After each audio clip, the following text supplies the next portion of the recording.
What is going on, everybody, man? It's been a good minute. It's been a while since I've done one of these. I think about like 2 years. I've done a Q&A, but this one I decided to do a Discord exclusive Q&A. My next one will probably end up being like a Twitter one or a YouTube one or maybe another Discord one. I don't know. I don't know what I'm doing, man. But I just decided to do a Discord exclusive Q&A, man. I was just on the spot. I was like, why not? Why not, man? So the rules were simple. 1 to 3 questions per person. So without further ado, let's get right into the awesome sauce. Starting first right here with my boy, Mr. X Reacts. Shout out to Mr. X Reacts. He has 2 questions. First one being best main character in anything ever, and the second one being worst main character in anything ever. For best main character in anything, for me, it has to go to either Solid Snake or Big Boss from the Metal Gear Solid series. Yeah, I could put either one of them. Without them, and the thing is, Metal Gear Solid has a phenomenal main cast and a really good side cast, but the 2 main characters are that franchise to me. I can't imagine anyone else other than Solid Snake and Naked Snake, aka Big Boss, being the main characters of that story. It's just, I can't imagine it, man. And the amount of quotes, the amount of scenes, the amount of impact that they have not only on the characters within the series, but on me as a person. I can't forget it. My favorite MC is probably Gintoki, obviously, and it's hard because I really love, like I said, Big Boss and Solid Snake, but Gintoki, man, after he's that dude, man. Gintoki greatness. So yeah, definitely have to give it, in terms of best, I truly do think it's Big Boss or Solid Snake. Give it to one of the 2, man. I don't care. Yeah, you can give it to either one, man. And then worst main character in anything ever. Worst main character in anything. Now, there's a lot of movie MCs that I really don't care about. I'm gonna be honest with you. Like, there's been a lot of main characters in films that I just could not care less about. I'm trying to think back to like some TV series or just some video games for some main characters that I just couldn't care less about. I mean, I guess to be honest with you, if the main characters like if I'm not feeling them, I end up just dropping it anyway, unless the villain is just that good to where it carries me through the journey. But the first thing that comes to my mind is like the main character from Seraph of the End, but I don't think that's fair because I don't even remember the dude's name, and I dropped that episode 1, so I don't know. I'm trying to think of like a main character that I really, really did not like. That's the worst main character. I don't know. I mean, you know what? I could probably go with like You know what? You know what? I think I have an answer. I think I have an answer. During the 1999, 2000, well, I know, no, during the 2000 era in WCW, you can technically say that either Vince Russo or David Arquette was the main character of WCW. That is my answer. Worst main character of all time. Of all time. And I'm Vince Russo. I mean, hey, Vince Russo, he has some pretty good ideas, man. But on television during that time, I mean, WCW was already crap, but whatever you put on, the stuff they put on in the year 2000, alright, yeah. It has to go to David Arquette or flipping Vince Russo, man. So yeah, best main character, Big Boss or Solid Snake. Worst main character has to go to Vince Russo in WCW. Smokey asks, what are you most excited for in the Reverie arc, and what are you most excited for in Wano? So for the most excited for in the Reverie arc, it has to be definitely some Void Century details. I've been waiting for more Void Century information for quite some time. And like I said in the Reverie hype video that I did, I'm pretty sure that it's gonna be the one, the Cobra is gonna be the one, you know, that's going to be that is going to ask questions to the point to where, and make some statements to where we're going to be very, very close to getting some Void Century information, and then we're like, we might get like some really crazy Void Century information, and then right before we get to the insane Void Century information, he's going to get smoked. So I'm looking forward to that, to Cobra's, I guess that just goes down to Cobra's interaction with the Gorosair, with the other members of the Kings. Like, I'm looking forward to, I think, that the most. Aside from that, and that's just out of expectations that I expect to happen. Out of stuff that I wish to happen, I think the #1 panel in the Reverie that I would love to see is just one panel with Dragon and Akainu, bro. Just give me one panel with Sakazuki and Monkey D mother flipping Dragon, man. I'll take it. I will take it any day of the week, bro. Just have them in the same battle. Just have them in the same battle, man. Have Akainu look down with that smug face, looking down directly at him.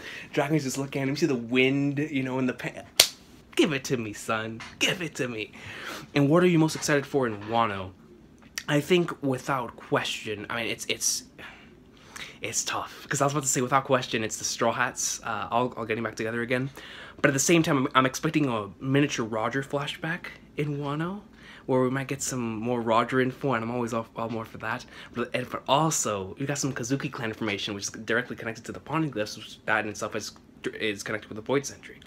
So, what am I most excited for? I think I can safely say the panel with all the Straw Hats being back together again. That panel is going to be probably panel of the year for me. I've just been waiting for it for so long. But aside from that, yeah, man, some more like a Roger-esque flashback would be flipping awesome sauce with anything, like just anything regarding Roger. I think we're gonna get like that that's couple of panels with Roger, maybe even more than a couple panels, man. We'll see. And of course, the stuff with Kozuki Clan, finding out more with the Poneglyphs and the Void Century info. So I think that is the stuff I'm most excited for in Wano. And then when it comes to just stuff like that from the outside, I can't wait to see what the designs look like. Like I'm talking about like at the beginning of the arc, because I guess all that's gonna take place like later on in the arc. But like for what I'm excited for when we actually get to Wano, from the moment that I touch down to Wano, I can't wait to see the outfits. I can't wait to see all the Straw Hat designs for Wano, man. I think they're gonna have the best designs in Wano, because I think he's gonna go with, and in almost every arc he changes up their garments and what they wear. But I think in Wano he's gonna go all out, because we've seen how many times he's done that in the color pages.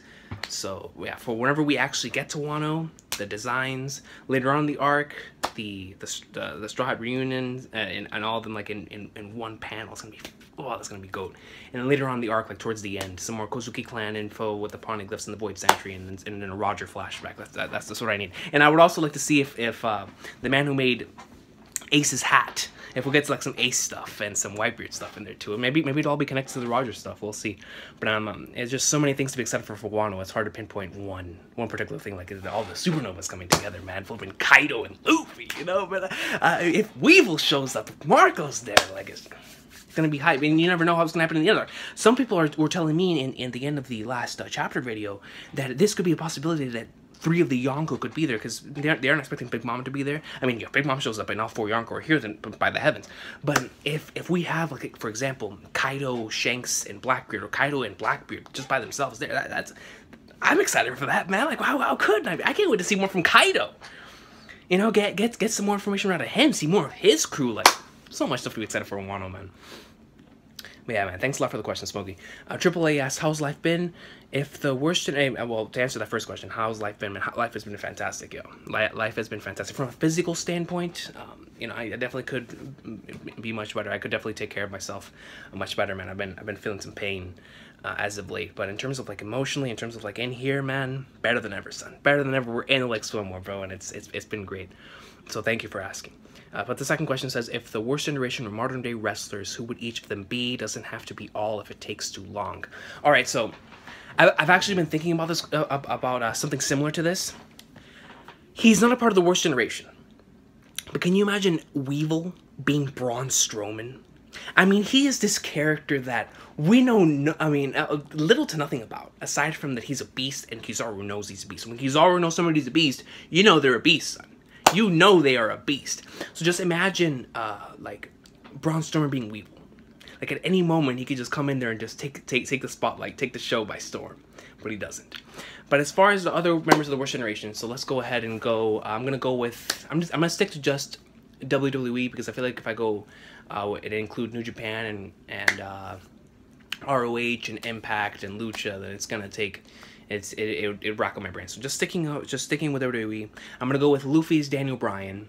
I think that is a good one. Luffy's Daniel Bryan.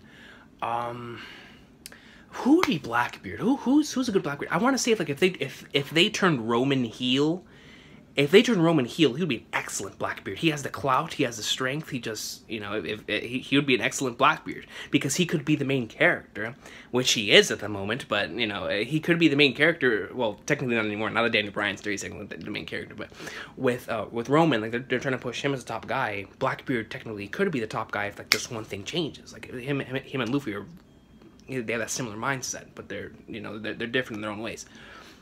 So if Roman turns heel, he could be a Blackbeard, but he hasn't turned heel, so I don't know who I could put in Blackbeard's, like, who I could put as a Blackbeard. Because I can't put any of, like, the Yonkos. Like, to me, Shanks is John Cena, Kaido is Brock Lesnar, Big Mom. Who is Big Mom? Trish? I don't know. I don't flip it, no, man. But anyways, I guess so. I guess you could put Trish there. But... And then for Blackbeard, I'm not sure. I'm not sure who Blackbeard is in terms of... So I'll leave Blackbeard aside. Let's go with Luffy being Daniel Bryan. Let's go with... I think Zoro is Seth Rollins. Because Rollins is amazing. And he doesn't fear anything. And Zoro's the same way. But because the thing is, like, Daniel Bryan, of course, is like the top guy, and then Rollins is like right behind him. To me at least. Like, unless they turn Roman heel, then if they turn Roman heel, he's the obvious. He's him and Daniel Bryan are obviously like the two. But in terms of like being the top baby faces, Rollins is like right there with AJ and flippin' Daniel Bryan. Which, speaking of AJ Styles, I think AJ could be Law. I think AJ Styles could be Law. I think that Samoa Joe could be a Rouge. Yo, a Rouge. All right, hold on. I gotta write this down. Son. Hold on, give me a sec. Okay, Luffy is D-Bry. Okay, Luffy is Daniel Bryan. Zoro is flipping Rollins. Law is AJ. Rouge is Joe. Kid could be Nakamura. Kid could be Nakamura, especially now that he turned heel. Kid could be Nakamura. Let's take a look here. Bonnie, Julia Bonnie could be Sasha Banks. Let's give Bonnie Sasha Banks. Let's take a look here. Flipping X Drake is directly under. He's under Kaido, so I mean, I don't necessarily know if like anybody's under Brock. But since he was formerly a Paul Heyman guy, I think X Drake is Cesaro. I really do think so. So let's go ahead and give that to Cesaro. Capone, he's got to be Finn. He's got to be Finn, bro. Finn Balor, because Capone has his gang, and we know Balor has his club, the club. So let's see. Hey, can you imagine like Vito being Carl Anderson with a long tongue, Carl Anderson? All right, so let's see. Scratch. Who could Apu be? Elias. Yo, he's Elias. Yo, he's Elias. All right, he's Elias. All right, let's go ahead and take a look here. Oh, that one just shocked me. I'm a little shook after that. Hawkins is Bray Wyatt. Basile Hawkins is flipping Bray Wyatt, and there is no question about that. There is no flipping question for Hawkins being Bray Wyatt. All right, so I think I have 10 right now, right? 1, 2, 3, 4, 5, 6, 7, 8, 9, 10. Okay, let's see. So I'm still missing Black.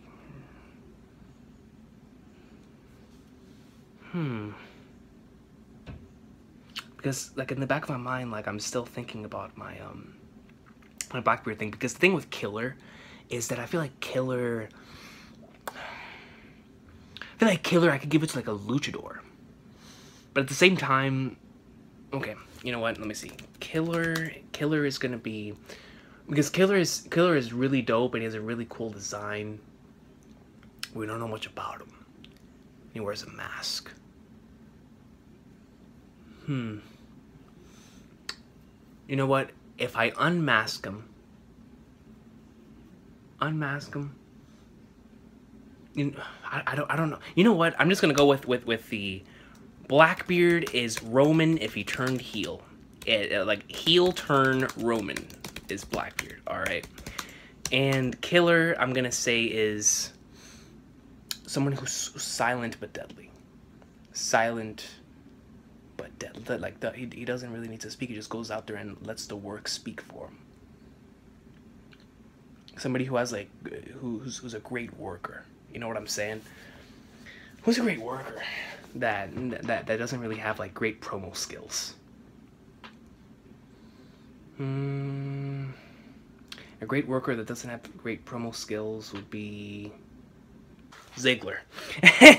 Flipping Dolph Ziggler. Okay, so I've got Daniel Bryan as Luffy, Seth Rollins as Zoro, AJ Styles as Law, Samoa Joe as Rouge, Nakamura as Kid, Sasha Banks as Jewelry Bonnie, Cesaro as X-Drake, Finn Balor as Capone, Elias as Apu, Bray Wyatt is Basil Hawkins, Killer is Ziggler, and Blackbeard is heel turn Roman. That is the worst generation right there. And also, don't forget Braun Strowman is Weevil. So thank you very much for that question. That was a good question, Triple A. That was a good question. Hiba-san, yo, what's going on? First question says, what's your favorite Gintama Bay and why is it Sukuyo? You already answered the question for me. On a serious note, like aside from Sukuyo, I mean, probably even above Sukuyo, I'd probably have to say Koka. Koka and Nobume. Like it's like those three. You know, Koka, Nobume, and Suki, most certainly. The thing is with Tama is that Tama's like I have her on the same level as Kagura, but I don't see any of them like as big. Of course, on like Kagura I see as a daughter, and Tama I see as like that one friend that you could have. But regardless, have you seen the Sword of the Stranger anime movie? I have not. I have not seen the Sword of the Stranger anime movie, but I've been told that that it's a very good film. So I definitely should get around to that. But as far as favorite Gintama Bay goes, one of those three: Nobume, Sukuyo, or Koga. All right, Ghost Chips asks, with Nami getting a major power-up, Zeus, do you think Oda's setting up for a solo fight in Wano? Absolutely. Absolutely. I think all of them are getting a solo fight. I think this is the first time that we're going to get solo fights from them in quite some time, and I'm really looking forward to it because I'm looking forward to the flashbacks, because I think we're going to get similar flashbacks to the ones that we got in Luffy vs. Katakuri in this Nami, in all their fights. Like, in all the Strahd fights, I think in their one-on-one fights, we're going to get flashbacks to what happened during the 2-year time skip. That's going to be so dope for Zoro, man. Having, like, seeing him and Mihawk, and finally seeing what happened with him and Mihawk, bro. You know? Robin, too, man. Looking forward to it. But yeah, for Nami's, most certainly, I can expect a solo fight, and we're gonna see, as Khan calls him, the wizard dude. The wizard dude. Alright, let me see. Kaliko Plus asks, how did you get into Gintama? And is there a series you didn't like at first but gave a second chance? Let me answer the second question first. There's quite a few number of series that I've done it with, but the first one that really like changed the way that I viewed it, into where I realized that, you know, it wasn't the right time for me to watch the series, and whenever I actually did watch it again, it became one of my favorites, is Tokyo Ghoul. Tokyo Ghoul is a series that I really didn't like at first, and when I picked it back up months later, it became one of my favorite series. And then after that, like I did the same thing with Attack on Titan, and a few others after that, but Tokyo Ghoul is like the main one where like I legit, from dropped to one of my faves, man. It's like that. But as far as Gintama goes, so I was watching Ichigo versus Byakuya on I forgot what website it was. You guys remember how the websites were back in the day, man, for watching certain anime. But I was watching Ichigo versus Byakuya, and while Ichigo versus Byakuya was going on, they were airing an advertisement during the episode, like in the middle of the episode. In there, I guess they got like the broadcast version from Ichigo vs. Byakuya, from Japanese broadcast version. And in the middle of it, they showed a commercial for Gintama. and I just remember being so caught off guard with the fact that they were out here like parodying Bleach. So I was talking to my boy Chris about it, and we're like, yo man, we should really give this series a shot. And that's pretty much how we got into it. Like, we got into it from its comedic, for its comedic stuff, and right off the bat I fell in love with the series because of its episodic nature. But that is how I got into it. I got into it thanks to Bleach, the commercial during Ichigo vs. Byakuya that they aired for it. Now, I also need to give credit to my man John Brown, because in around 2014, so I watched Gintama up until I think first time around, like up until like the 200s, but that was all, like, that was way back then, man, like, way back then. So, like, I remember, like, almost nothing aside from Yoshiwara. Yoshiwara was, like, the Yoshiwara arc, and, I think it was Yoshiwara. Yeah, I think that was it. I think it was just Yoshiwara that I mainly remembered from my original watch of the series. And then a couple years later, me and the person that initially got into it the first time, Chris, we got back into it again thanks to my friend John Brown, telling me to get back into the series again because it's getting really, really goat. So I flipping got into it again, and we went through the same journey, and I went through all the episodes, and I came to appreciate it much more because all these years later, not only did I find some more of the jokes funnier because I had gotten into a lot of other anime since then, but also I went farther into the story because up until that time they only had like 200 something episodes, 201 I think, because that was when the original series stopped. But then after that, man, you got the legendary Four Davis, bro. The Four Davis, that's the arc that I'm gonna be a fan forever, man. Like Yoshiwara kept me a fan, of the series, but Four Davis made it a top 3. Four Davis made it a top 3, and of course, like, Shogun Assassination boosted all, like, beyond, like, expectation, but Four Davis, man, like, I love that arc so much, dude, and it was during that second watch, whenever I got to that arc, but shout out to Yoshiwara, man, because I always remember that arc from the original watch. But yeah, so both shout outs. Shout out to the commercial during Ichigo vs. Byakuya, and shout out to my man John Brown for getting me back into the series.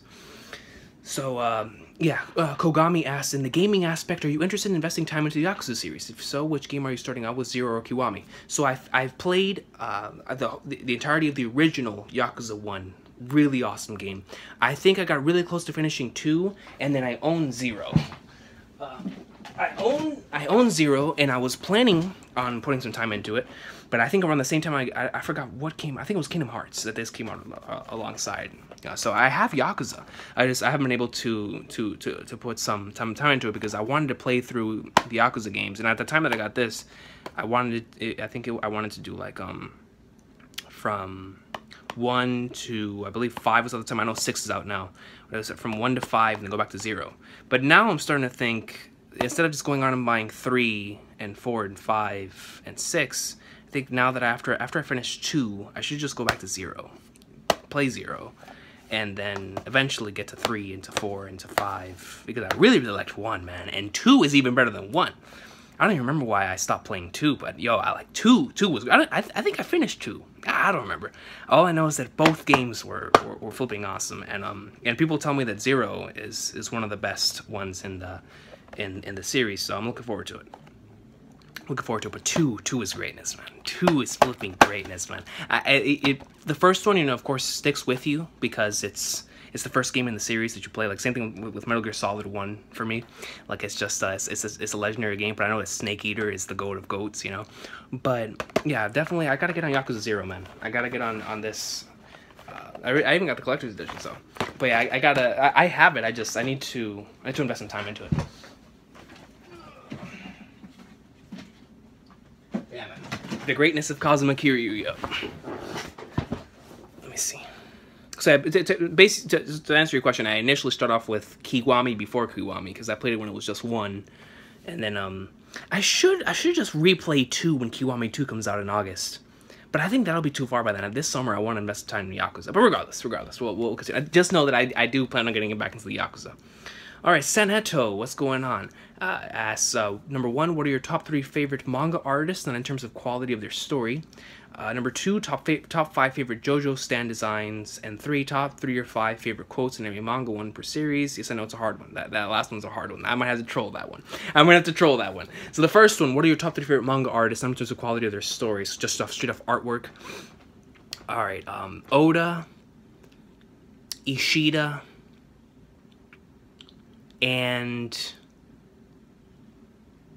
the one, I don't remember her name. The one who did Inside Mari and Flowers of Evil. I think those 3 are my favorite art styles. But I also really love, really love flipping Gosho's art style for Conan. So, but I know for a fact Oda and Ishida have my top 2. But the third one is difficult because, yo, man, but that Inside Mario art style is godly, man. It is phenomenal, dude. So I either the one who did Inside Mario, and I don't remember the name at this point in time, or the art style from what's going on here? And you're just saying manga. So yeah, that one or the art style from Conan. Oh no, you're saying manga artist, not style. Manga artist? Oh, hold on, bro. That changed up the whole thing. I still have Oda at number 1. Damn it, I still gotta put Ishida at number 2. But bro, I gotta put my man's Kentaro Miura at number 3. Cause listen, Takahiko Inoue has them realistic designs. But my boy Kentaro flipping Miura. Look, bro, look at the art in here, man. Like, because the thing is, just from a personal standpoint, like, I prefer Sui Ishida's art just because of the way that it is, and Oda's art to me is just, it's spectacular. How he takes, like, those cartoonish-esque designs and just give him some godly, like, time. But, bro, look at these. Look at Kentaro Miura's designs, man. Look at my boy Griffith right there. Come on, son. Come on, coach. So, yeah, I read that wrong. I thought you said manga art styles. No, manga artists. Yeah, man. Yeah, and just know Oda's number 1, and then but then you have Araki, bro. Araki. I don't know. Whatever. Whatever. I give you a top 5 there. Top 5 favorite JoJo stand designs. Holy flagnards. I think I thought about this the other day. Top 5 favorite JoJo stand designs. All right, Stone Free. Okay, I've got Stone Free. I've got Catch the Rainbow. Okay, Stone Free. Catch the Rainbow. This is just stand designs, not actual stands. Stone Free, Catch the Rainbow,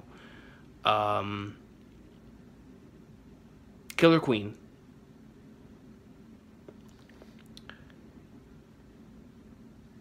King Nothing. King Nothing is a pretty nice. The puzzle pieces, King Nothing is nice. That's a nice design. King Nothing, and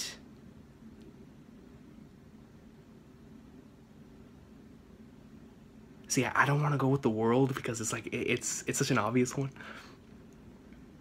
I like Death 13's art style, man. I like it's classic, but it fits. It fits. So I'll go with those 5. But Stone Free is my favorite. Stone Free's design is just dope. Stone flipping free, yo. And then my top 3 or 5 favorite quotes in anime and manga. Since I want to make an actual video on this one day.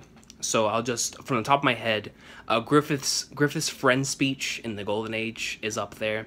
Blackbeard's speech from One Piece is up there. I think my all-time favorite speech is Gintoki's I'm a Disciple of Yoshida Shoyo speech.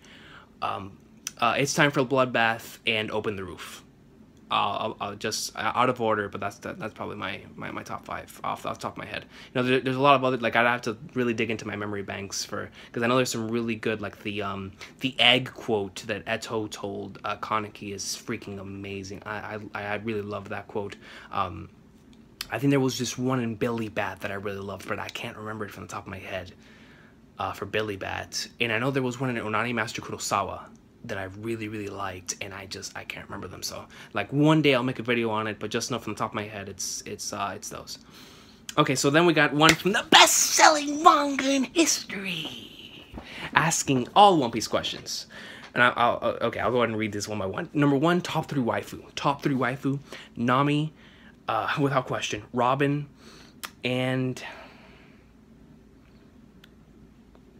flipping flag nerds. Because, like, this could go to either Perona, Pudding, or Hancock. But at the same time, if I'm including movies, Karina, woo! Karina, bro! So including movies, I'd probably say Karina, Nami, Robin, and Karina.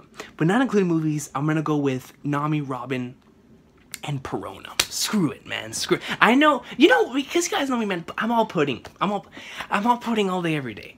But I don't know, man. There's something about the Hodo. I don't know, son. Alright, number 2, top 3 all-time favorite characters in One Piece. Luffy. I just did this video the other day, but like I said, my list always changes. Right now, how I'm feeling, Luffy, Blackbeard, Nami. Let's go. That's my top 3 right now. Number 3, top 3 reunions.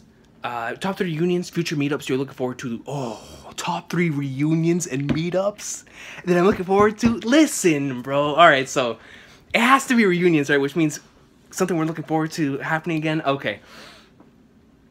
Luffy and Shanks, obviously. Obviously Luffy and Shanks. Luffy and Shanks, bro, Broken Laboon, man, that's gonna be beautiful. Broken Laboon, Usopp and Kaya is gonna be another beautiful one too, bro. I'm looking forward to that one a lot, man. Yo, Brook and Laboon, bro. You know what? Okay. Since I can include, you saying 3 reunions or future meetups, so like different things. Because if I'm including future meetups, Shanks and Blackbeard is probably my number 1. I'm gonna be honest here. Shanks and Blackbeard is probably my number 1. Shanks and Blackbeard, Brook and Laboon, and then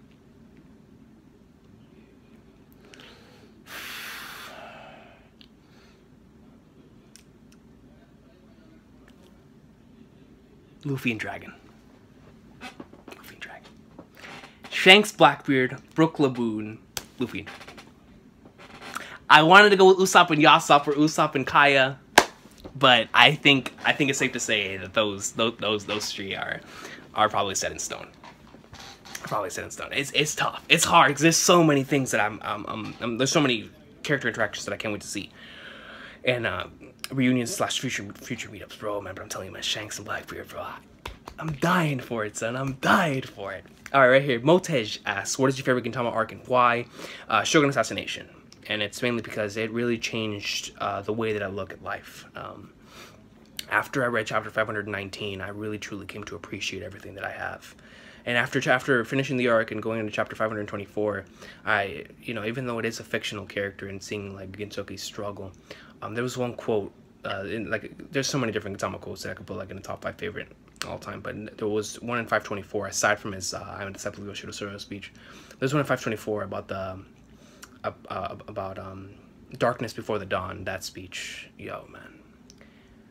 But yeah, just the arc in of itself, it's Gintama's version of like a Marineford or a flipping cooking festival, whatever the case may be. It's just all the buildup of the entire series, of all the episodic episodes, all the comedy episodes, all the serious arcs, everything building up onto this very thing. And it was way better than I could have ever anticipated, mainly because it took characters that I liked and made them characters that I loved. Every single character that was a part of this arc in its 22 chapters of running became my favorite characters in the story. And it has my, I mean, the arc changed everything for me. It changed my favorite character in all of manga. It changed my favorite fight in the entirety of manga. It changed my favorite quote. It changed my favorite chapter. It changed my favorite panel. I mean, it's, the arc is simply phenomenal, man. Like, as a fellow author, I dream of making something even close to that. You know, it truly is, to me, Sorachi's magnum opus, and I understand that his series is not over yet, but Shogun Assassination is truly, to me, still is the creme de la creme when it comes to shonen arcs. It's perfection, and it's hard for me to say that because I feel like Water Serenani's Lobby carries the themes of Jump, but in terms of just straight storytelling and straight writing and emotion, Shogun Assassination to me is untouched, man. It's untouched. So Shogun Assassination is still my favorite, and aside from like the actual arc itself, the memories of catching up to it, and arguably the greatest catch-up experience I've ever had when it comes to a singular arc, and the memories of watching it weekly and seeing everybody catch up to it, it's my arc, man. It's my arc. It has my favorite chapter in 519 / 520, and it's just it has like the greatest run of chapters I've ever read, man, from 514 to 520. From chapter 502 to 524, what more can I say, man? It's why I started calling Gintama Gotama. So yeah, thank you very much for that question. Hazy asks, just want to start off by saying how amazing you are, fam. You always put a smile on my face, and I want to make sure you're able to continue what you do. Thank you very much, Hazy. I truly do appreciate that, fam. So anyways, what keeps you motivated on making more videos? If you're comfortable to say, what issues are you currently having, and what can myself and the community do to help?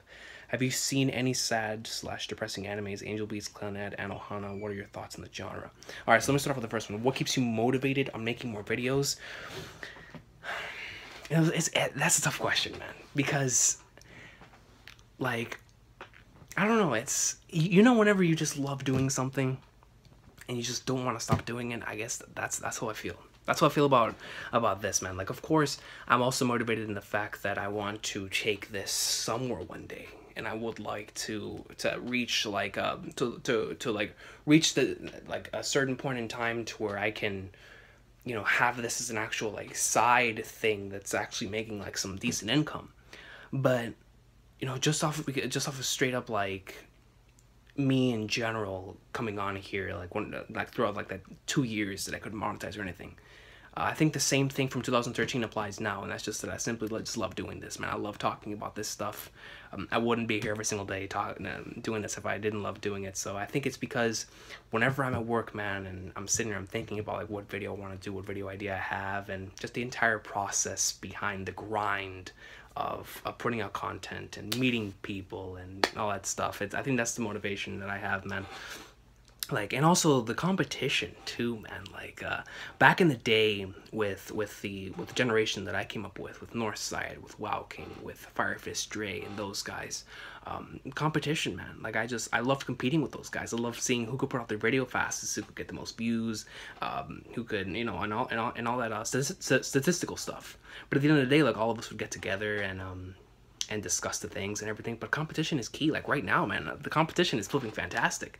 Like I love looking at Brago's videos or Zoro's videos or Jorishe's videos, Rogers, King of Lightnings, like all these guys, man. It's all competition out here, man. It's a lot of fun. It's a lot of fun just, you know, being out here and being in the grind. You want to be the best of your you want to make the channel the best it could possibly be, you know, and that type of stuff. And it's a lot of fun. I have a blast making YouTube videos, but I think all of it stems just from the love of it, man. I think if I didn't have the love for this, I would have stopped a long time ago.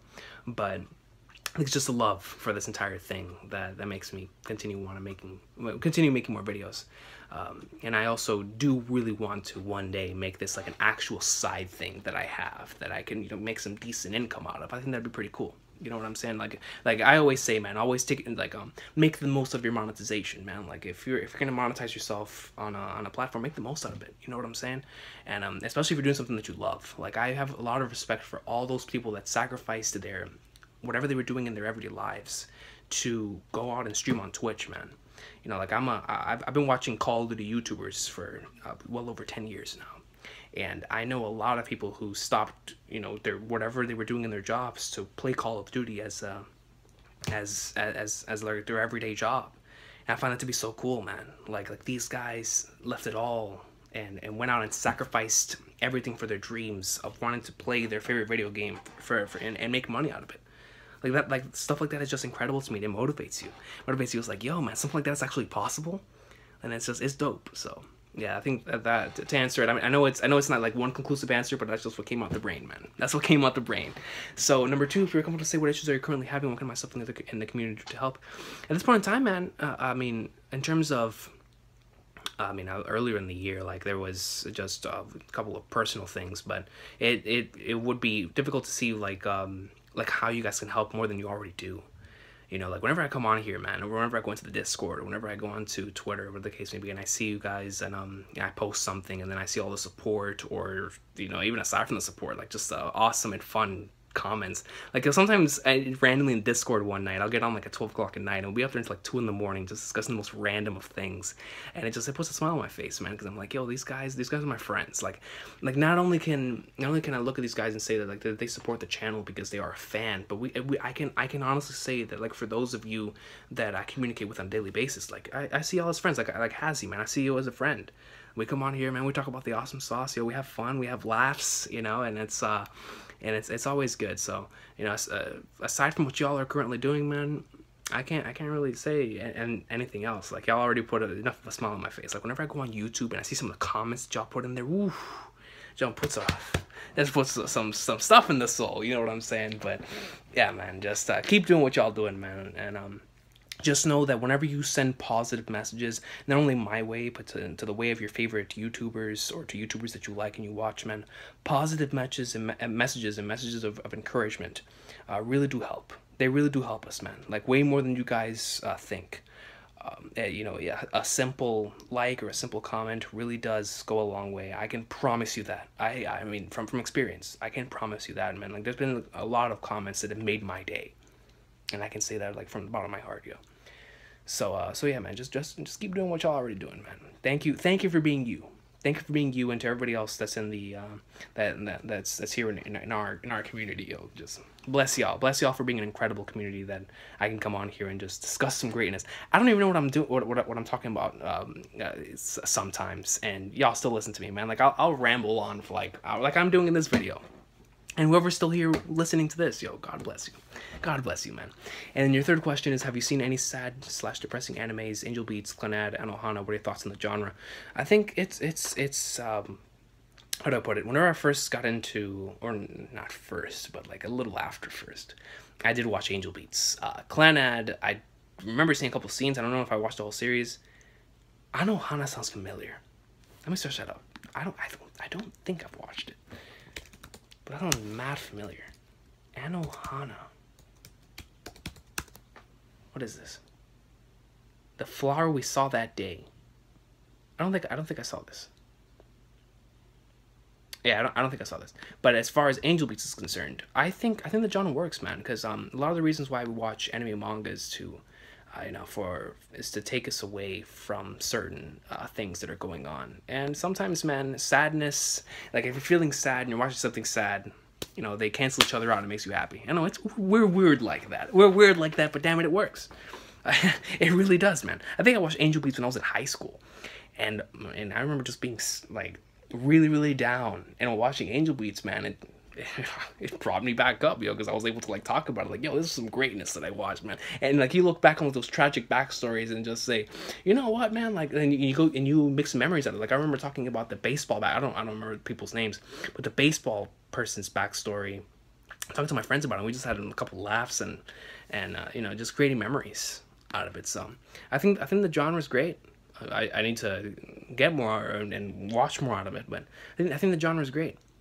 All right, I'm about halfway, I think, through the comments, so let me go ahead and pause this. I'm gonna upload what I already have, so that way I don't run out of memory, and then I'll come back. Hazy, I thought about something while I was putting the videos that I already had into the video editor. Yo, I thought about something. So for what issues they're currently having, what can you as a community do? Listen, man, right now, I'm trying to push myself to get back into the consistent basis of writing every single day. If I can have at least a couple comments from y'all in the Discord, on YouTube, I don't care, asking, you know, either how's the writing going, or did you write today? Yo, we're in there. We're in, yo, if y'all can do that for me, if y'all can keep me in check, if y'all can keep me in line, I would love it. Now that right there, yeah, I could tell you, if I could please just ask one thing, you know, on top of everything that y'all already do for me. That's it, man. That is it in terms of the writing, yo. In terms of the writing, definitely keep me in check, yo. Keep me in check. So we got the original Luffy. Is that 02? It looked like 02 in your thing. I almost marked out a little bit. You know what I'm saying? I think that is. I can't even tell, son. Whatever. Well, look. Well, it says right here. Will you check out the anime Megalobox? Oh yeah, man. I'm caught up. Megalobox greatness. Trust me, man. I've been into like swimwear. I've been really enjoying it. The original series, the one that inspired this, Ashita no Joe, is one of my favorites. Ashita no flipping Joe, man. Absolute greatness. So I had to check out Megalobox, and it has not disappointed thus far. Really, really good stuff. And your second question is, what are your expectations for Zoro and Wano? Listen, I think that this is going to be the one thing that we have been waiting for out of Zoro since the time skip, man. Like, we're gonna see him tested to his very limits. We're going to see the bandana in full-fledged. We're gonna see all of his techniques that he's learned since then. We're gonna see that one flashback with Mihawk. We're probably gonna find out what happened with the Scar.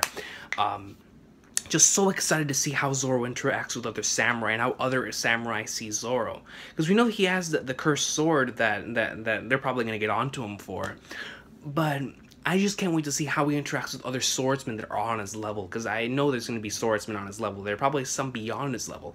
I'd actually love to see if we could see Zoro face off against another another person. Like, even if it's just one person in Wano that also does a 3-sword style. I think that'd be pretty flippin' cool. Having like a 2-3 sword style action between Zoro and somebody else. I think that'd be really awesome. But my main expectations for it, I can't wait to see him go all out. I can't wait to see him from a character standpoint, from a personality standpoint, how Zoro interacts with others in Wano.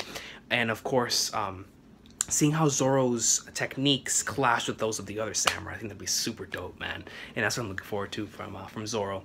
So then Bay Area asks, shout out to Bay Area, says, what series do you enjoy that you feel aren't talked about enough / underappreciated? What series do I enjoy that I feel aren't talked about enough / underappreciated? I thought about this the other day. And now I'm like drawing a blank. A series that I feel is underappreciated. That I enjoy, that let me see, that aren't talked about enough or underappreciated. Conan. I'd probably say Conan. I'd probably say Detective Conan is one. Detective Conan. Billy Bat. I think that because whenever people think of Urasawa, they always bring up 20th Century Boys or Monster, and both of them are phenomenal series. 20th Century Boys is my favorite out of the three. But Billy Bat is a phenomenal story, man. And like whenever you get into Billy Bat, it's one of the most addictive manga reading experiences that you could have. So Conan, Billy Bat, and then I want to at least add one more. One more that easily gets Beelzebub. If you guys watch the Beelzebub anime, read the flipping manga, bro. Read the manga for Beelzebub. Another one that I feel is extremely underappreciated in terms of like the other works that he has, Inoue's Real. Because Slam Dunk, of course, it's a classic. A Vagabond is one of the GOATs. But, yo, man, Real is really, really good. So yeah, those right there. But Billy Bat, man, like, yo, if you guys need like a really addictive story, man, yo, Billy Bat is greatness. I'll tell you that right now, man. Like, if you enjoyed 20th Century Boys, if you enjoyed Monster, Billy Bat, man, is greatness. Absolute greatness right there. So, and Conan. Conan is just fire, yo. Conan! Detective flipping Conan. Who are your top 3 or 5 waifus in all series that you've seen / read? Nami's number 1. Eto would probably be number 2. So let me see. Nami. No. Hold on. I gotta rewind. Nami, Fujiko Mine, Eto. Nami, Fujiko Mine, Eto.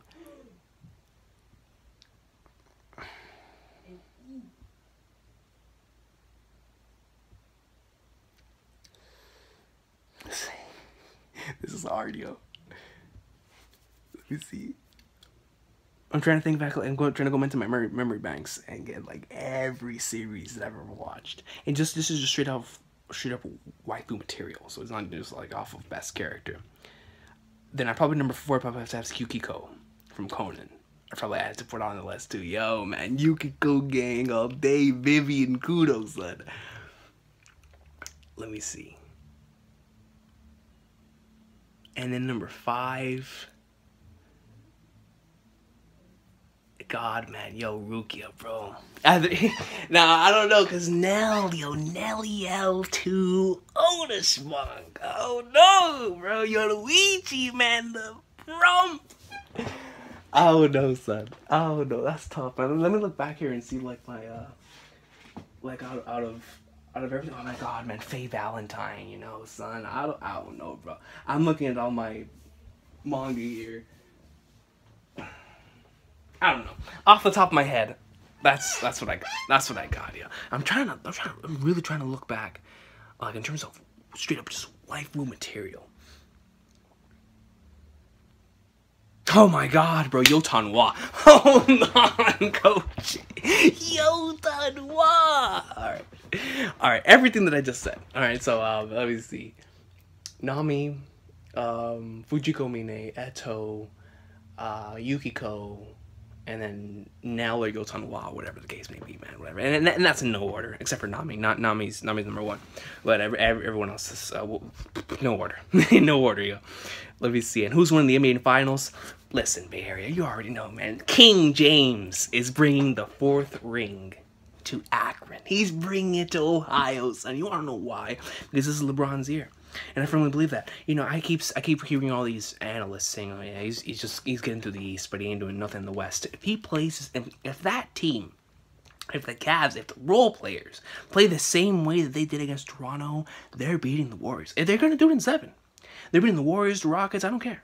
I don't care who goes up there, man. I could not give less of a flying flag. This is LeBron's 4th ring. It's coming. I don't care who gets out of the West. Bron's winning this year, and that's a shoot. It's gonna be a 7-game series, but Bron's winning this year. Bron's winning this year. Shout out to King James. All right, so Ace asks thoughts on the MCU and Avengers: Infinity War. So the Marvel Cinematic Universe, I think they've brought some great films in terms of how they're shot and the acting. It's very, very solid, very good stuff. I feel like the characters to me are what, I'm not gonna say carries, but it takes, because I feel like some of the stories I can overlook at times, but the characters are very, very strong. The characters in the Marvel Cinematic Universe are very, very strong, because whenever you read the comics throughout, like, all of the different variants and versions of the comics, like you get used to seeing certain characters being done certain ways, or the ways like certain artists have their take on certain characters, and you let's just say if I like one particular artist, Spider-Man, more than the other. But it's just like the MCU and how they handle their characters. I think the characters are the strongest point, and then you just put them into any movie and it just works, you know. And in terms of Infinity War, you know, it's very difficult because Civil War and Black Panther and flipping Winter Soldier are like were my big 3 before Infinity War. But Infinity War is really good, man. Yo, my boy Thanos, bro. He put it up, bro. And the thing is like I already read the original Infinity Gauntlet comic, so I knew what was coming. But whenever you see it actually taking place on the screen, you just start marking out because you're like, yo, that's it. That's it right there, man. I didn't expect the dust particle effect, but but I liked everything. I liked Infinity War, man. It was dope. Like I said before, it was just having like all these characters there. It was really awesome. I really liked what they did with Thanos and his character and like his type of his story. It added more depth into him, I guess you could say. I liked it really, really well. I don't want to spoil anybody, but there was a particular sighting that we got from a character on a certain planet that was really, really awesome for us comic readers. Yo, man, that sighting was dope. And then of course the end of the movie getting you hyped, but it was a lot of fun. It was a lot of fun just overall, like getting the film. Like I don't know which one of those 3 I'd have to substitute out for Infinity War, but what I will say is I can't wait for the second one, and it's gonna be dope, man. It's gonna be dope, man. But yeah, Thanos, they got him. They got him just as they should have. You know, they're building up all these 10 years of all these movies up until this film. And I think they did a great job. Araragi Senpai, man, I love your profile picture, yo. I really do. Hi, Recon. Hope you're doing well these days. I hope you're doing well these days. If you don't want to answer all 3 for time's sake, they're ranked by importance to me. Gotcha, man. I've seen on your Twitter that someone posted an image of the Monogatari series, which makes an Eva reference. Evangelion, man. Flipping Evangelion. After you said you'd watch anything making Eva references, does that mean you'll watch my favorite series? I remember telling Bogby this, but I said, yo, man, anything that does anything remotely close to what Eva presented to me, I will be into like swimwear. And Evangelion is another one of those series where I forgot to talk about it in the quotes, because Evangelion has so many quotes, man. I could have an entire freedom scene where Evangelion has like a top quote ever. You know what I'm saying? That's another series that I could have in terms of, oh my god, bro, I forgot my favorite quote. I legitimately forgot what is probably my favorite quote in all of manga. Jing's flipping speech in Hunter x Hunter. Jing's speech in volume 32, aka episode 147. I actually legitimately forgot Jing's speech. You see, that's where my mind is right now. And I don't know why it took me all these questions later and whatnot, but yeah, Jing's quote, Jing's speech is obviously in my top 5, but it's top 2. It's top 2, son. But anyways, going back to what you were saying. Does that mean you'll watch my favorite series? Absolutely. You know, I don't know how the Monogatari series works, or you know, if there's a certain way I have to watch the series or anything. But man, if it's like Eva, I'm in there. You best believe I'm in Lex Luthor, coach. So we'll be on there sometime this flipping summer. We'll be in Lex Luthor. If Goa Togashi returns, what are your predictions on the Hisoka hunt? Hisoka's Bill. Hisoka is Bill. But on a serious note, man, I don't think that Hisoka will be revealed up until he shows up in a dark place with Chrollo again. Either that, or he shows up in a dark place with one of the other troop members, or he could show up, you know, somewhere else entirely. It's gonna be like, I need to see Chrollo and Kurapika interact before that, though, because I need that interaction, man. And I just have a bad feeling that when Hisoka and Chrollo meet up again, that's gonna mean Chrollo's death, or he heavily injures him, which could also be the case too.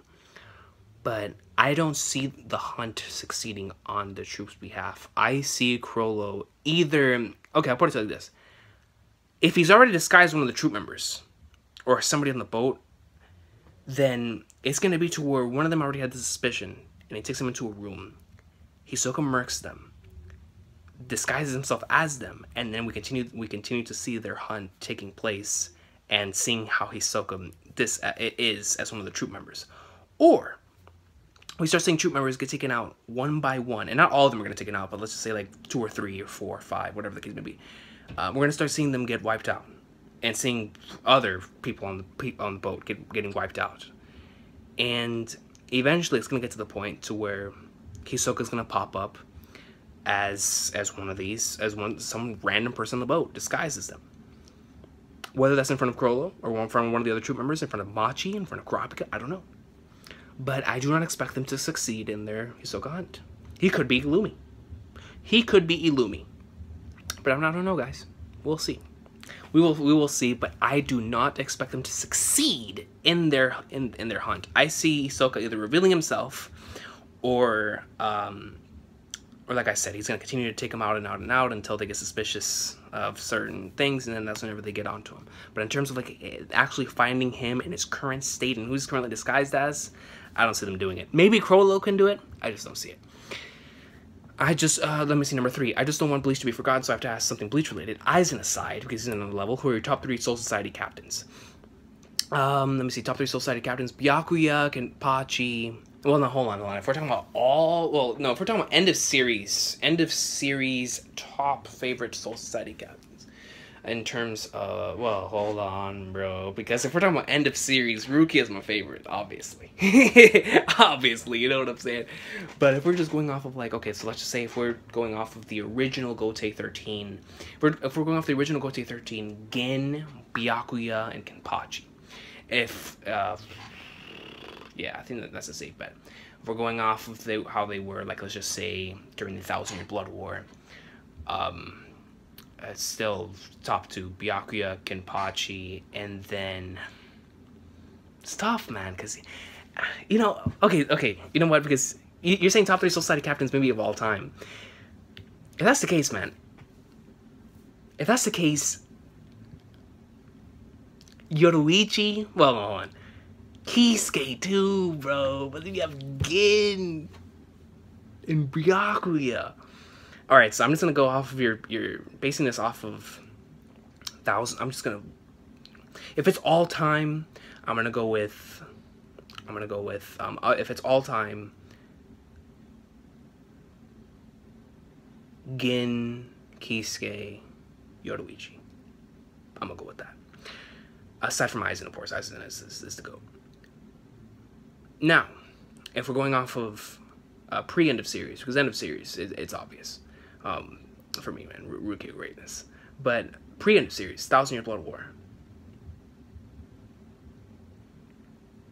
I really like Soifun. As Squad 2 captain, man. I really do. But man, Shunsui Kyoraku, bro. Kyoraku. All right, you know what? Byakuya, Kenpachi, Kyoraku. If we're talking about this 1,000-Year Blood War, all right, I'll go with that. But all time, what I said before, probably Gin flipping Kisuke and Yoruichi. But I really love Byakuya, man. Byakuya's character is awesome. So Franklin, man, with the Fujiko Mine picture, comes in here and says, "Who will you choose between these 8? Horse King Heracles, Monkey King Bambina, Deer King Skydeer, Whale King Moon, the Emperor of the Skies King, Dragon King Darus, Wolf King Genis, and the Mother Snake. 1 is minimum, 3 is maximum. So who would I choose? Like, as in, like, who would I want? I only need 1. Give me the Emperor. Give me the King. Give me the Emperor of the Skies. The boss. The boss of the skies. That's all I need, coach. That is all I need. Give me the boss of the skies and I'm good. I'm good. Why do you read manga? Second question, why do you read manga to take a break from the daily routine as a hobby, and what manga means to you? So all of that is pretty much, I can answer it the same way. Manga means several things to me, but the number one thing is for inspiration. And I'm talking about for inspiration in terms of writing, inspiration of how, you know, my day can go, inspiration for actual, like, in terms of wisdom and how I learn certain things from series, like One Piece has taught me a lot, Gintama has taught me a lot. And that type of stuff. So, but in terms of inspiration, the main reason why I read manga is for inspiration from a writing standpoint, and for and just because of how much like every time I read a phenomenal stories or I read great stories, I'm always looking for that feeling of immersion. You know, that feeling that you get whenever you first read Steel Ball Run. That feeling that you get whenever you first read 20th Century Boys. That feeling that you receive whenever you first go through Shogun Assassination. Excuse me, when I first go through the ending of Ashita no Joe. That feeling of immersion that just cannot be replaced, man. I truly do believe that that's the feeling that I live for. And that's why I read manga, man, is to continue to find other series that give me that same amount of immersion that the greats do, man. That, like, the awesome ones do. And for inspiration from a writing standpoint, because I really love the way that that manga is written. You know, so that's basically the main reason, and also, you know, you said to take a break from the daily routine, of course, that as well. You know, whenever you're having a bad day, you can always sit down and read some One Piece and that type of stuff. So, yeah, it's an all around answer because there's a lot of different answers to it, but the main reason is for inspiration in all aspects of life, but mainly from a writing standpoint. And I always look for that feeling of immersion because I just love stories so much, man, especially really, really awesome stories that can, you know, get you really in tune with it. Like, I remember one morning, whenever I read Onani Master Kurosawa in one sitting, and I just told myself, I was like, man, this is such an amazing medium, dude. And I felt the same way whenever I finished Nozoku Yana, and the same way whenever I finished Inside Mari. That's another one I read in one sitting. Like, you know, just those amazing experiences you just never forget, man. You know, whenever I was reading Conan, those 2 months of reading flipping Conan, but. Number 3, Fujiko is so damn fine. She may forget about the last one. Continue like this. Never give up. Thank you, Franklin. Yo, thank you very much. Let me see. Somebody asked top 6 favorite Pokemon. I'm not really. Let me see. When it comes to Pokemon, I'm as far as I go, man. I go to like Emerald or Ruby. Well, no, that's a lie. Because after Emerald and Ruby, I know I played Diamond or Pearl, one of those on the DS, and the latest one that I got was the what came out last year? I got it for the 3DS. This is the whole reason I got the 3DS in the first place. Now I can remember the name of the game. God, man, in the Alola region. I don't remember the name of the flipping game now. Whatever. It's the one with Torracat as the starter Pokemon. I don't remember the name of the game. But my top 6 favorite Pokemon of all time. Number 1 is Gengar. Let me see. Gengar, Squirtle,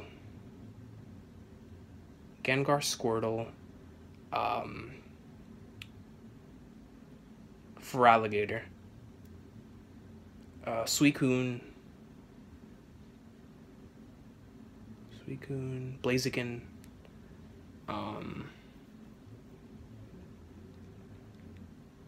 for the clout, Lugia.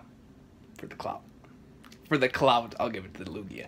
But I also love Mewtwo, man. Mewtwo, hey, I'll talk about a Lugia from Mewtwo. Mewtwo was just that dude. Let me see. Have you read any Osamu Tezuka manga? Yeah. Actually, the first one that you put right there, Phoenix. I own the 2nd volume of Phoenix on my Viz account, on my Viz Media account. And great stuff right there, yo, Phoenix. If yes, what do you think of them? I think that, well, I've only read Astro Boy and Phoenix, but in terms of like their Blackjack was by Osamu Tezuka.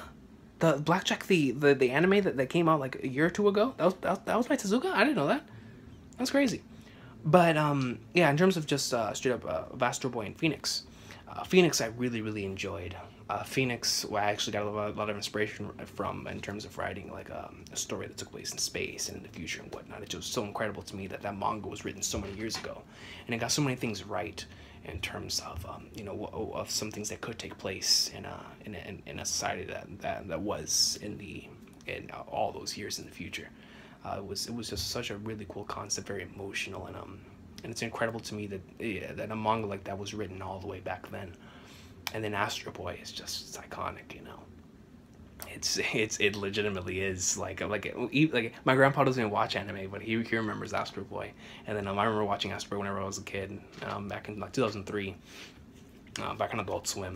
So I need to read more of Tezuka's works, but Astro Boy I didn't read the manga. I watched the anime whenever I was younger.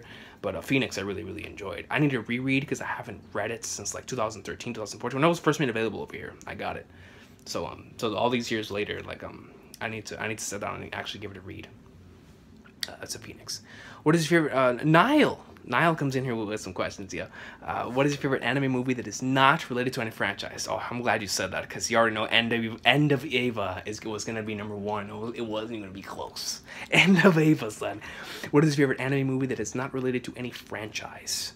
So like no One Piece movies, no Dragon Ball movies, and etc. Favorite anime movie that is not related to any franchise? Off the top of my mind, I can think of three. Perfect Blue, Spirited Away, and the third one is a really tough one, but I really liked a movie that I was recommended a couple years ago that was called Colorful. These three films stand out a lot to me for different reasons. Perfect Blue just made me feel extremely uncomfortable at times, man. But it's that same uncomfortable feeling that you just never forget. And it really felt like I was watching something that like I'm trying to think of who that movie director is. That Flipping Flutter. Who directed Inception, man? Whatever. But Perfect Blue just gave you like that real sense of being uncomfortable. But by the time you finished the film, it had a lasting impact on you. Let me see that one. I was gonna say Ghost in the Shell, but that's technically part of the series, and I would say Akira as well. But it just like at this point, it's just so iconic. Cowboy Bebop movie as well. But regardless, ones that aren't part of any series. So, Perfect Blue, Spirited Away is just from a nostalgia standpoint. Spirited Away is always like one of those movies that always puts a smile on my face. I watched it whenever I was younger. I can watch it now, and it'll always be awesome to me. Spirited Away, and then Colorful was fantastic, man. Fantastic. From like the opening credits until the very end, I was extremely. Oh, hold on, bro. I just remember the movie I watched last year that I really liked. I don't know if I could put it up there as like one of my favorites. But I watched both A Silent Voice and Your Name last year. And I think they both could be up there as well. I really loved A Silent Voice, man. A Silent Voice had your boy in his feels. A Silent Voice had your boy in his feels, bro. I was stressing hard. But yeah, Colorful was another one of those that really had me like, it really got to me, man. It was one of those concepts that was just executed really well. Your Name, from like an animation standpoint, it was gorgeous. And I liked the concept as well. And it really hit home. Your Name was pretty powerful stuff. But yo, man, Silent Voice, bro. Yo, I legit, bro. I was in my feels, man. Like it hurt. Watching that living film, man, it hurt the soul. It hurt the soul, man. Silent Voice was A1. So yeah, I'd probably have to say those two that I mentioned, and then I don't know, man, because I don't know if I can substitute one of those out with Silent Voice, but I really love Silent Voice. Yo, Silent Voice was great, but I also really liked Your Name. I don't know. I need to watch more anime films that aren't a part of like series, because like, yo, man, the Conan movies are phenomenal. Lupin, the third movies are awesome. Of course, End of Eva's the king. Gintama Before Yoruzuya, phenomenal. Cowboy Bebop movie. But I think those three: Perfect Blue, Colorful, and Spirited Away. And then I gotta put Silent Voice in there. Silent Voice destroyed me, dude. Number 2, your top 3 or 5 favorite anime, manga, antagonists, group, person, whatever. Top 3 or 5 favorite anime manga antagonists. Okay, so let's put this up. Organizations, I'm going to put on the top. So my 2 favorite organizations are the Phantom Troop and the Black Organization from Hunter x Hunter and from Detective Conan. So I'll put that right there on top. Singular villains. Diego Brando. Let me see. Diego Brando, flipping Griffith, Johan, and then younger Toguro. I'll go ahead and go with that. I'll go ahead and go. Well, no, but then you also gotta have like Doflamingo in there as well. So I'm not sure.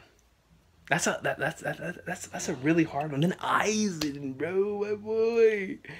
Then you have like Makoto Shishio, man. That's a tough question. I can make a video out of that. My top favorite villains. But regardless, out of straight up just from the top of my head. From the top of my head, I'm gonna go ahead and go with. From the top of my head, I'm gonna go ahead and go with number 1, both the Troop and the Black Organization. Just because I love the concept of having organizations like that. Number 2, Diego Brando. Number 3, Griffith. Number 4, Johan.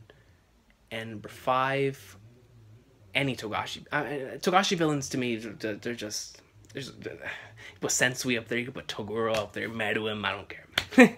Put them all up there. But then there's Furuta from Tokyo Ghoul. I'm gonna stop thinking about it. One day I'll make an actual video on that. I got you, Niall. One day I'll make an actual video on my favorite villains / antagonists in manga. It's hard, yo, because then you got Doflamingo and Blackbeard. But off the top of my head, that. The ones that. But then there's Takatsuki, bro. There's Utsuro, bro. Takatsuki and Utsuro. You know what? I'm sticking with the top 3. I'm just going top 3. I can't do a top 5. Top 3. Troop and the Black Organization is number 1. Diego Brando, Griffith. We're done. We're done. I'll make a video on it one day in the future. What is your most reread, rewatched manga anime moment of all time? Yo, oh man, that's a tough one.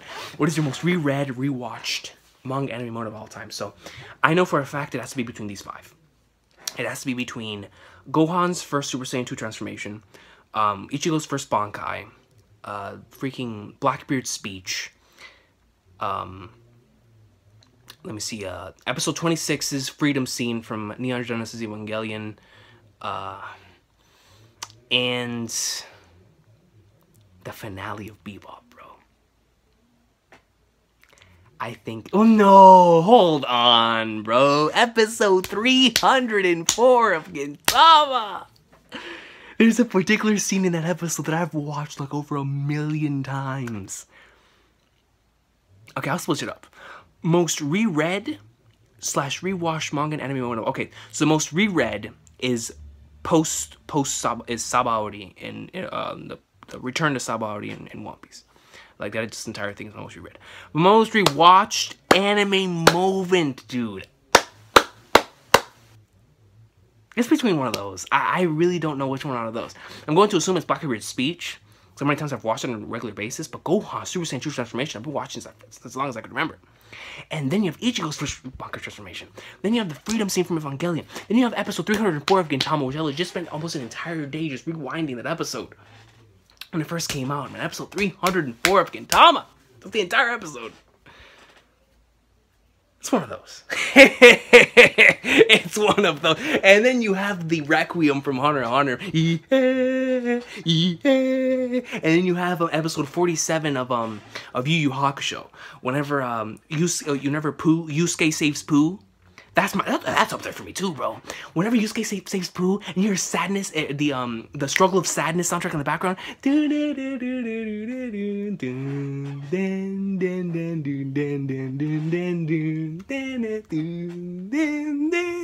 Yo, man, I don't know. It's one of those. It's one of those, man. It's one of those. I just hit myself in the flipping 20 mode. Well, I apologize for not giving you an actual answer, Niall, but I don't know. Those were 2 very hard questions, man. Very, very hard questions. Thank you for the questions, yo. Shh. asks, when's your birthday / age?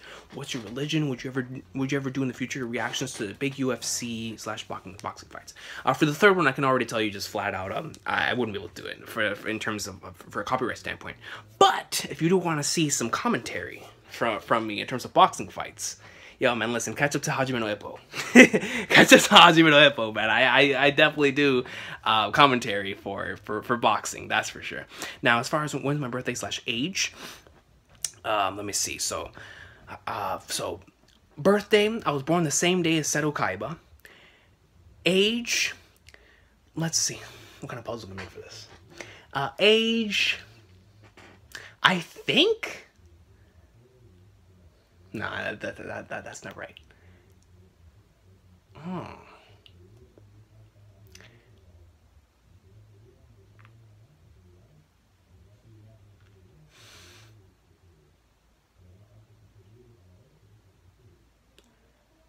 I'm 3 years older than the One Piece manga. I think that's a good way to put it. I'm 3 years older than the One Piece manga. Technically the same age as Detective Conan. Technically around the same age as Detective Conan, the manga.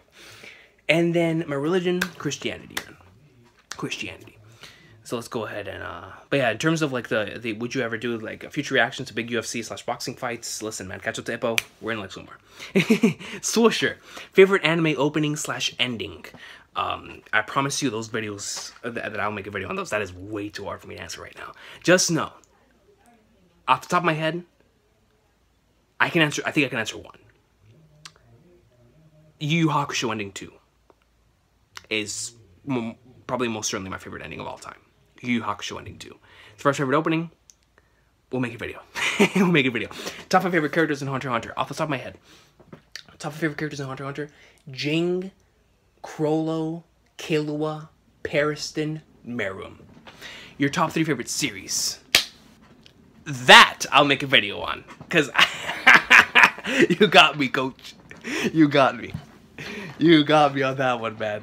We'll have to make a separate video on that one, but I really can't tell you when it comes to top 3 favorite series. Like, I could answer some of these top 3 and 5 like favorite quotes, favorite anime manga antagonists, and rewatch moments, and so maybe an ending. But it's a favorite series. I've been struggling with that question for the past 2 years, but one day I'll answer that. I apologize for not answering your question, Swoosher, but thank you very much for submitting a question. Top 8. Oh, yo, Ace coming in with a hold on. Is that a Joe pick? That's a Joe pick. Let me see. Top 5 favorite PS2 games, PlayStation 2 games. Metal Gear Solid 3 Snake Eater is my number 1. My number 2 is going to be SmackDown vs. Raw 2007. This is just off the top of my head. Well, no. Hold on. Just backtrack. Number 2 is Dragon Ball Z Budokai 2. Then, SmackDown vs. Raw 2007. Then, no,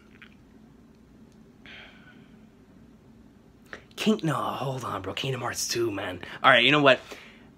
Freaking, what did I say first? Oh, yeah, Metal Gear Solid 3 Snake Eater is number 1, no question. Kingdom Hearts 2 will be number 2. Kingdom Hearts 2, flipping... Final Fantasy X, man, that's greatness, too. No, SmackDown vs. Raw 2007. Let me see. What did I just say? Budokai 2 for Dragon Ball. Dragon Ball Z Budokai 2. And... NBA Street Volume 2. NBA Street Volume 2. My boy Bonafide, son. You got Michael, man, in his prime. Just... NBA Street Volume 2, man. Alright, yeah, I think that's a safe top 5. It's straight up from the top of the head. All I know is for a fact, the top 2 is for sure. In terms of Metal Gear Solid 3 and Kingdom Hearts 2. Sticker Tricker coming up in here saying, why is Diego Brando your favorite JoJo character? I mean, he's the absolute GOAT, but I want to know why you personally love him so much. You know, man, that's a tough question when I get asked this about any of the 3 main casts from Steel Run. Johnny and Gyro and Diego. But Diego is my favorite, mainly, I think it was after I read his backstory. I feel like he's one of the most, excuse me, he's not only a sympathetic villain, but after knowing where his roots come from in Dio, you just kind of... Diego has this sort of swag to him. He's like... The best way that I can put about it, and I'm talking about both... I don't want to spoil anybody, but I'm talking about both. Alright, both of them are... have like this swag to them that just... They remind me of a fantastic heel in wrestling, where you cheer for them because you want to see them succeed, but whenever they go against, whenever they go up against one of the main protagonists, you want to see the main protagonists win because that's just how good of a heel they are. I think that's why I love Diego Brando so much, because he reminds me so much of like a wrestling heel. But he just has this swagger to him, man. His design. His name is Diego Flipping Brando, bro. His ability is that of a raptor. It is that of a dinosaur, bro. And then the other one uses the most goat thing in all of fiction. And in one of the most hype moments of all time. Chapter 9, well, like I said, I don't want to spoil anybody. I'll still run, but there's a certain moment that happens later on in the series. That's probably the single moment why Diego Brando is my favorite JoJo character. But you know, it's just a swagger to him. I love his the way his story is. I loved whenever we switched to his perspective in Steel Ball Run, and just seeing everything through his eyes and like his main goal and his main dream, what he wanted to do. I loved whenever we got to see everything with him like on the Love Train and D4C, and you know, without spoiling too much, you know, he's a fantastic character, man. He's a fantastic character. And I loved it. I think Araki gave him the perfect amount of screen time to whenever we did see him, we got hyped because we were seeing him. And whenever like we saw him like getting his own mini arc, we were like, yo, and then getting really invested into his character, into Love Train, and I just really love Diego, man. Diego Brando is I mean, it's difficult because like all three of them I love almost equally, but that one extremely GOAT moment from later on in the series is why Diego's my favorite. So yeah, man, I hope that answers your question. Alright, so right here, alright, we're going down into the last three right here. So, King's Bartholomew asks, and that profile picture gets me every time, what are the top 3 volumes in your collection? When will you see the lotion again? When will you see... Hey, man, we can see it right now. No, but on a serious note, I think, well, let me read the third one. Do you ever rewatch or revisit your own videos? Alright, so the first one, what are the top 3 volumes in your collection? I can safely say... Volume 41 of One Piece / Volume 61, so they count as one. Volume 41 and 61 of One Piece.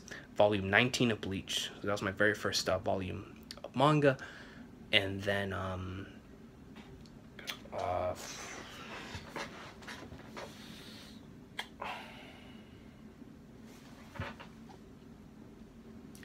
volumes in my collection. That's a tough one, man.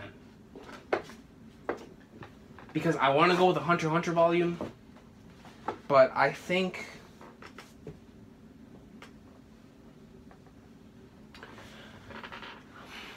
I'm gonna go with these.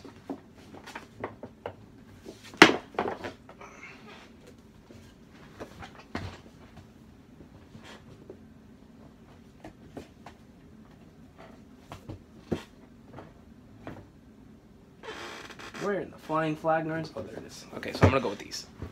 It's technically 4. So number 1, unquestionably, these two.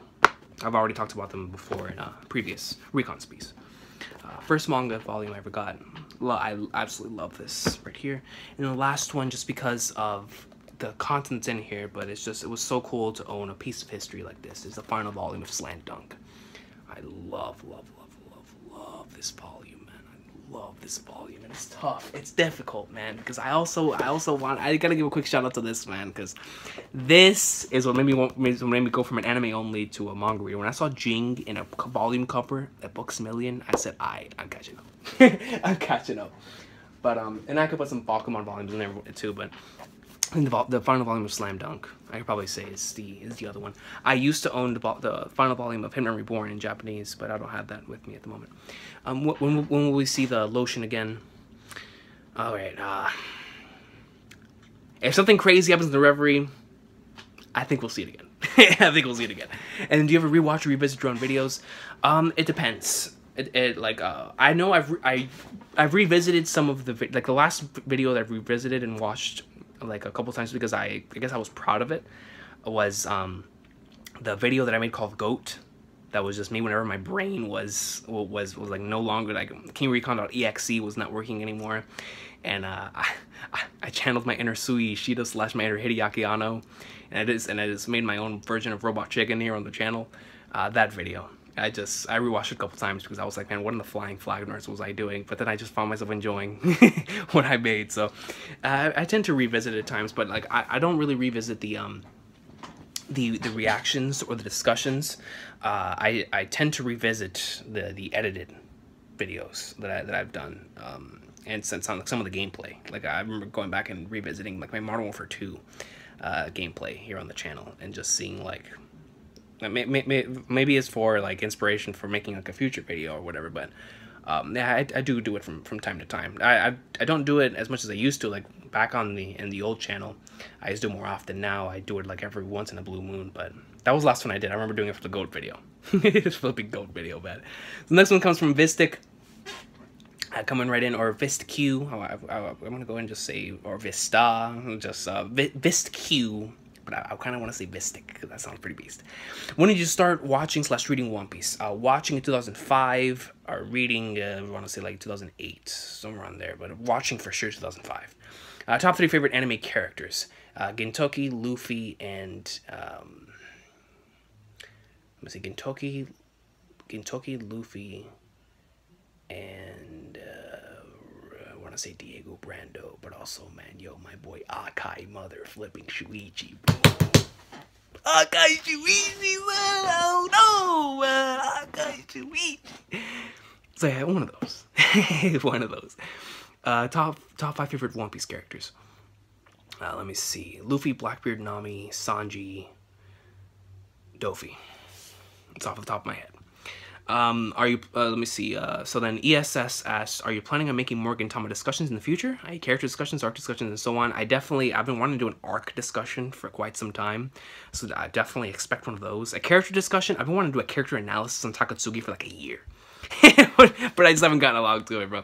So yeah, those are 2 videos I've been wanting to do, but I just haven't done. So yeah, definitely, I would love to do some more Gintama discussions in the future. For sure. What are your thoughts on the current Succession arc in Hunter x Hunter? Can beat the Chimera Ant arc? I'm very sure it can, albeit we have a long way to go, so many characters. I think it has the potential to be the best arc Togashi's ever written. You know, and I actually, now that's a sneak peek for the future. I do have a video collab series that I'm planning with another YouTuber about Togashi's greatest works. But as far as like, I really do believe that this current arc that we're in, the Succession arc / Dark Continent arc, I think that has potential to be the greatest arc that Togashi's done so far. It just depends on how it continues to go on about it from here on out. But it definitely has the potential to be better than Chimera Ant. I most certainly believe that. Just so much clout in one place, man. And then initial thoughts on the art style of One Piece when you first saw it. Did it ever bother you with the waistlines of females and exaggerated bodies and faces? At first, whenever I saw it, it did catch me off guard. It did take me a little while to get used to it, but I do recall by the time that I reached the Luffy and Kobe moment, I believe that was in episode 3. By that point, I'd already fallen in love with the art style because I just felt like it fits so well for the story. And then by the time, of course, that I caught up, I was like, yo, this is my favorite art style in manga, and it still holds true to this very day. All these years later, still holds true to this very day.